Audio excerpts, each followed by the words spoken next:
MSNBC is a propaganda machine for the state. Listen to how they twist everything in favor of the federal government. They're not impartial. From drones to Clive and Bundy, the government can do no wrong. Glenn Beck, Jon Stewart, even though not associated with MSNBC, they still parrot the government narrative.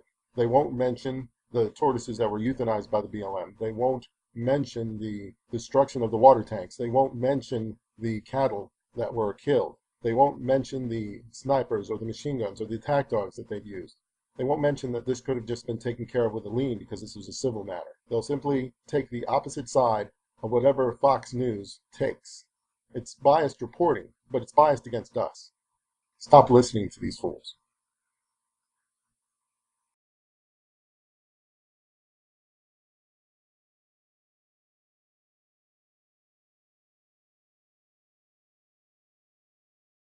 It's April 15, 2014. I'm over here on the Mormon Mesa inside of a trap system that BLM set up. We came over here and found this trap still set so it can be tripped at any time. There's no water inside of here, so animal comes in here, trips the gate, they're stuck. They got no water, they're gonna die. If that's not inhumane, I don't know what is. The very least they could have done is told somebody that this system was still set up so an animal didn't get stuck in here and die. Here at the Bundy Ranch in Nevada is State Republican Assemblywoman Michelle Fiore. Assemblywoman, why are you there near the Bundy Ranch tonight celebrating? Questioning why the heck the federal government felt the need to come in armed to collect an unpaid bill. I mean, that was pretty bold and blatant. I mean, generally when our federal government comes in armed, we're expecting a bigger problem, maybe terrorists crossing the border, not an unpaid bill. So Nevada and Nevadans and people across America stood together and basically made a loud and clear statement that we will not allow governance by gunpoint ever. So the objection, it sounds to me like, is the way that the law was being enforced in terms of the BLM being armed. But you do agree that the Bundys are in violation of the law. The court has found them in violation of the law. They do owe the government $1 million. Do you think Clive and Bundy should pay up? Disagree. They do not owe the government $1 million. I was just on your point last week. Is the bill. So no one has seen it. The media is going crazy. If he owes the bill, he's willing to pay it. He has. No, he doesn't. But he actually says he's not willing to pay it. He says he does not recognize the authority of the federal government. I'm basically quoting him there. Do you agree with that stance? Do you recognize the authority of the federal government? I recognize our federal government overstepped and overreached in our state of Nevada. That's what I recognize. I recognize we have a lot of issues to conclude.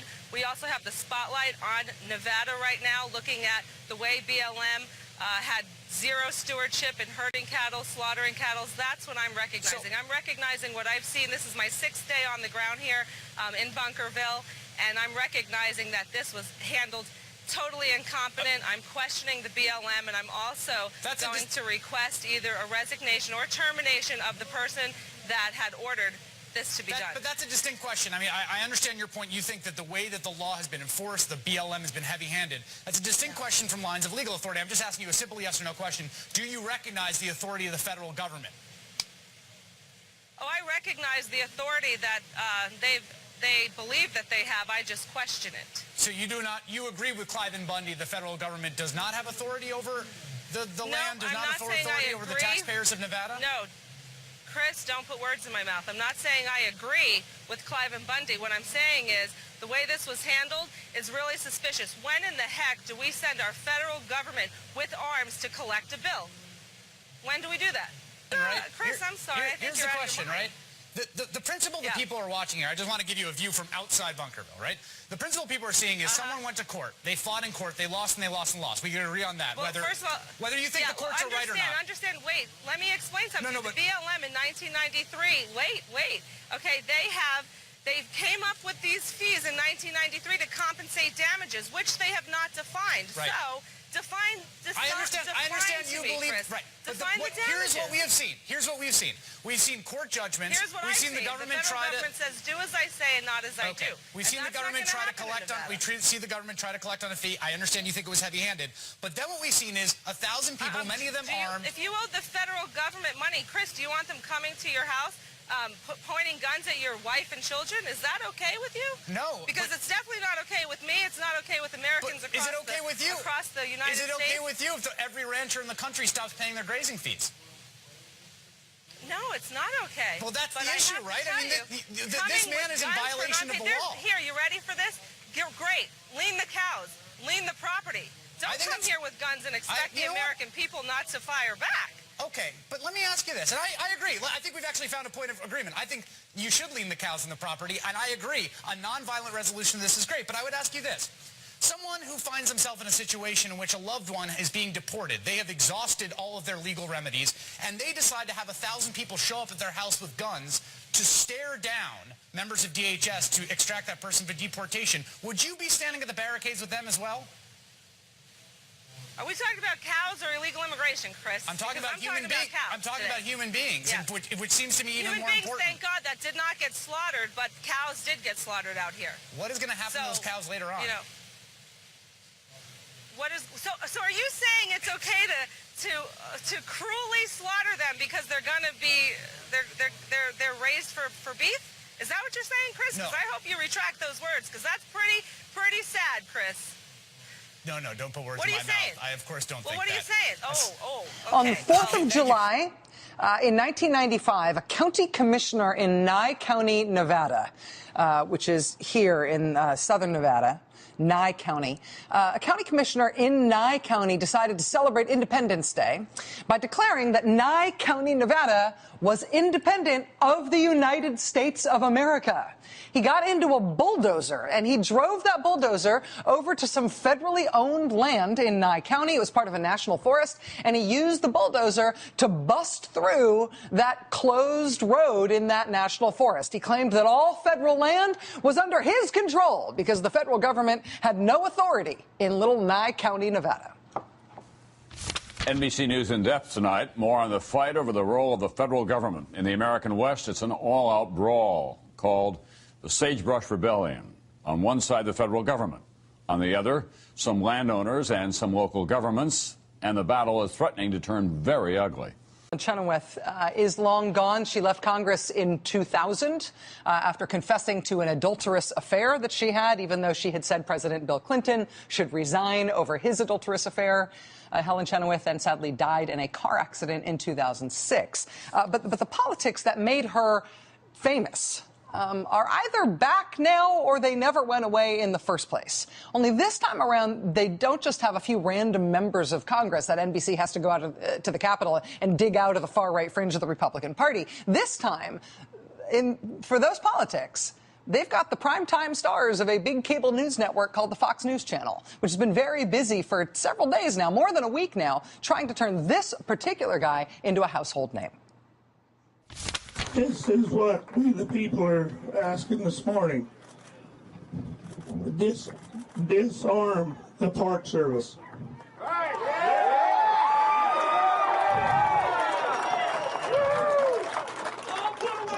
At Lake Mead and Red Rock Park and all other parks that the federal government claims they have jurisdiction over.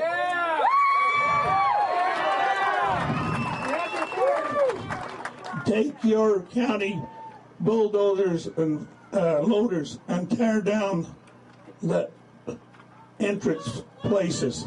You get the county equipment out there and tear those things down this morning. Yes, sir.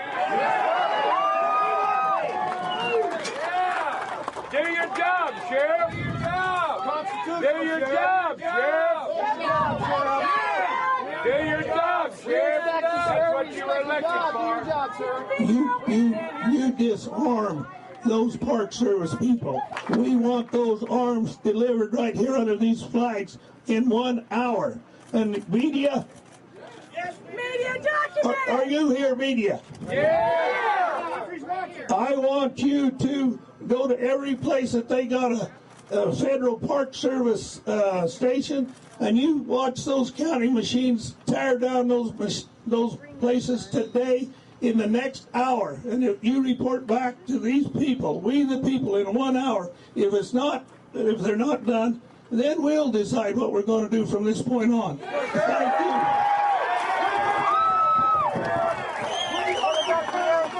1 hour. You have 1 hour to send the county machines out to tear down the entrance places at the federal land and disarm the federal agents. 1 hour. Media, you document it. This is one of these guys in Nevada who's not recognized the existence of the United States of America.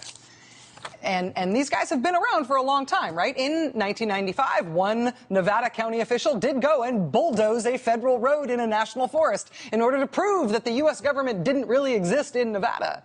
But now these same guys are back, and they're demanding that the local sheriff go do that again within the hour, that the local sheriff go take county machines and disarm federal officials and arrest any federal officials from the federal government that have trespassed in Nevada, which to these guys is not part of the United States.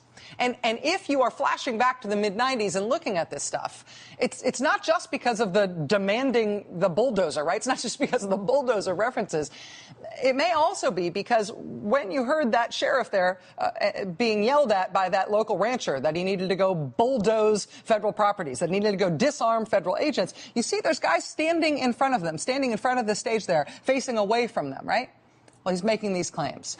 These sort of fake military guys standing in front of the stage, standing in front of the guy who does not recognize the existence of the United States, they are 1990s-style militiamen. You can see in this photo from NBC News, the guy on the left there has what I presume to be unregulation facial hair, the self-proclaimed rank of captain. He's wearing captain's bars on his fatigues there. I say it's self-proclaimed, though, because his patch on his uniform is not from any U.S. military operation. It says Praetorian Guard. Praetorian Guard is the name that the Arizona State Militia has given themselves. They say on their website right now they are recruiting patriots statewide. They want you to know that China has upped its military spending recently, and they've posted a very sleepy-looking picture of Antonin Scalia and said underneath that picture that the news that there's internment camps coming back.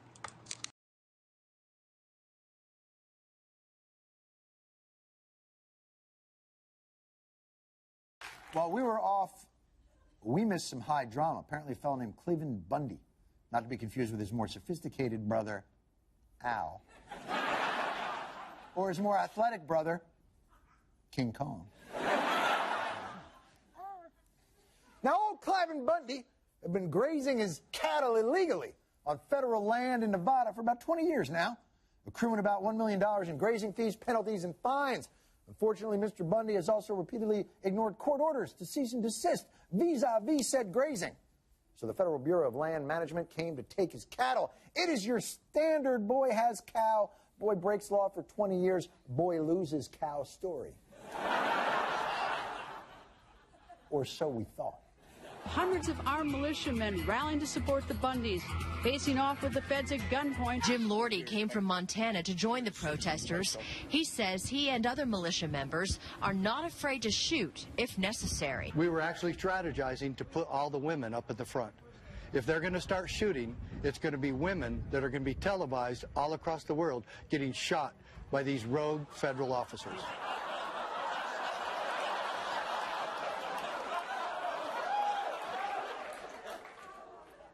Anyway, happy Valentine's Day, sweetie.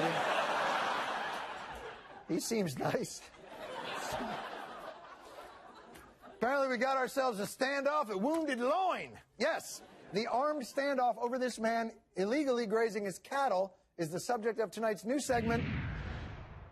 I don't get it. Brought to you by, huh? Huh. It's the sound you make when you don't get it. Now, look, I understand this is the West. Everyone wants to romanticize it, last frontier of liberty, riding rails on the open range, eating a tremendous amount of beans around a campfire, not caring about the normal social consequences of eating those beans, because who's going to complain?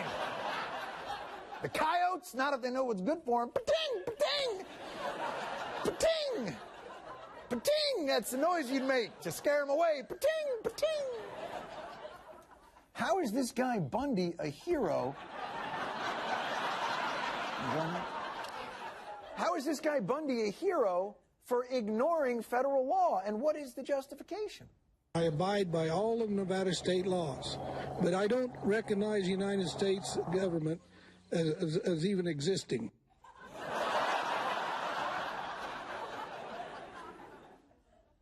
I'm as against government overreach as the next guy. But I don't think the federal government is overreaching by saying it exists. But this guy is just, heck, I'm just a simple fella some folks call a Cartesian, follower of Rene Descartes.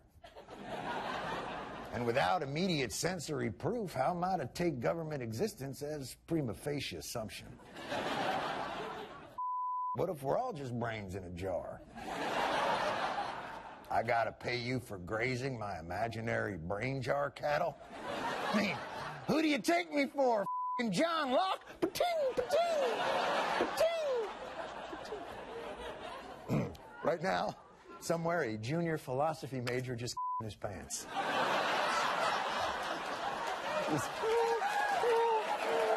All right. Speaking of things that prove the government exists, did you look at the end of this? You see that thing you're holding there, fella? If you reject the American federal government, at least have the decency to create your own damn flag. I don't give the Confederacy credit for much, but at least they had a graphic design team that was worth it.